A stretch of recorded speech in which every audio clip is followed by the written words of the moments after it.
Morning, everybody. TW here. Well, I got to the post office this morning, and lo and behold, there was a box there from Sage Outdoors. Boy, they do a good service. I ordered these last week, and they came in really quick. I just grabbed 250, just enough to try to make sure it was right. I didn't want to have a lot on hand if they weren't going to be the right size. And they look like they're going to be just fine. So what I like to do is I like to get some kind of a little bowl. I use these little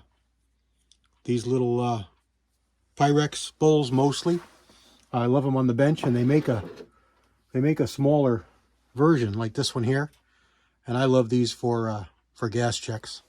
They work really good, but they're really handy on your bench on glass, and this is really better on the bench than anything metal because it can't make sparks. And being Pyrex, it's really pretty durable. I mean, I wouldn't want to drop this on concrete, but I have, and they hold up pretty good. So, you know, they're pretty durable bowls. And you can get them at grocery stores and such. I keep them on the bench all the time. This one here, I think, came from dinner one night as leftovers. Anyway, so I mic'd these gas check shanks up. This is the 410, 610 that I cast up yesterday. The mold that I fixed up had to mill flat, and I mic'd these, and they're coming right about $3.99. And this gas check is supposed to be $3.97. So yeah, it's not going to fit, but it's not going to fit as it's supposed to. It will fit pretty good with the tool. And the tool is the NOE kit here, which I highly recommend to everybody. It comes as a set that you can size bullets, size bullets, seat gas checks, and do a lot of things with it. And I really like it. You screw the die in upside down in your press, and I like an O frame just because they're a little bit more durable for this, a little bit stronger. And then it's got like a solid. This is just a solid piece of steel that goes up inside, and it's got a couple set screws machined in on the other side here, spun around. I can't turn it because I got a lock nut right at the top of your screen there. I got a lock nut locking it in. You don't really need that, but you'll find it'll loosen, so I put the lock nut on there. Anyway, this is just a flat piece of steel. So you're pushing the gas check up against a flat piece of steel. And down here on the bottom, let me move you over and zoom you in. Get a better look. Down here on the bottom, you've got a regular old nose I'm drawing a blank. What the heck are these called? A top punch. A regular old top punch for a 450 or an RCBS bullet sizer. And normally this would go in the top, and it would push down. You'd push your bullet through the sizer.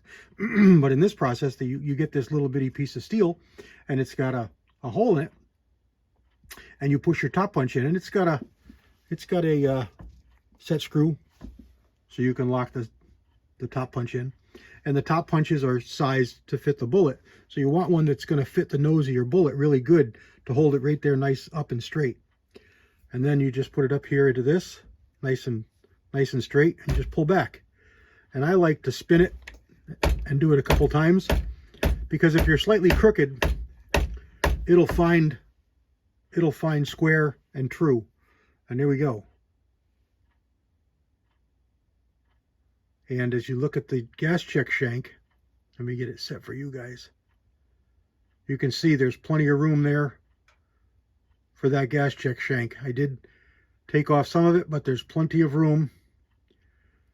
And this is also what I recommend and what I do myself when I seat a gas check. You're doing it one at a time anyway. It's not a speedy process. And it means so much to how the bullet works, how the bullet flies, and what kind of accuracy you get.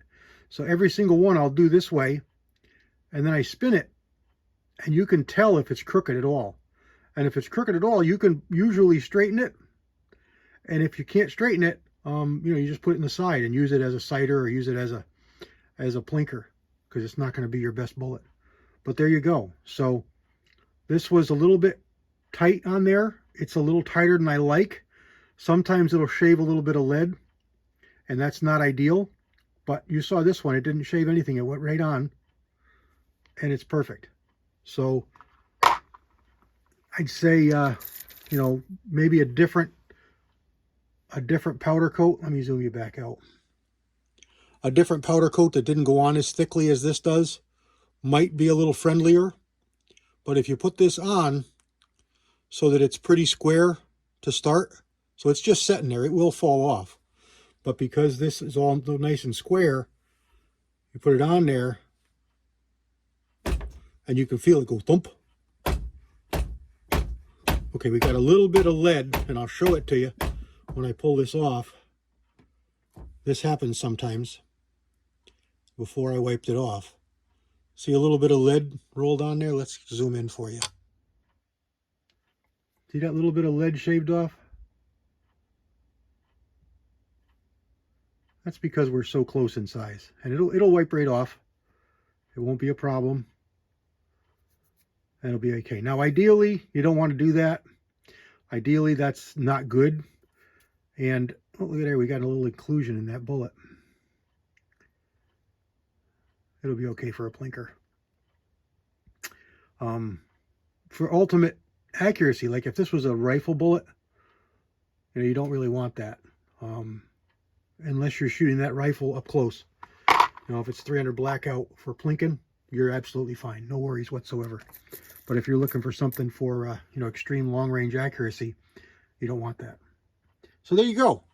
The Sage's standard Sage 41 caliber Lyman style gas check. It's a Gator. It's a Gator gas check, but it's the Lyman style. Works fine with this mold with powder coat when you're using these methods.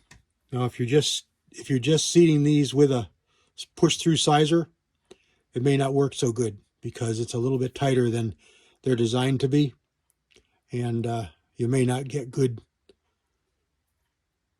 gas checks seated. And that's the biggest reason that I like this.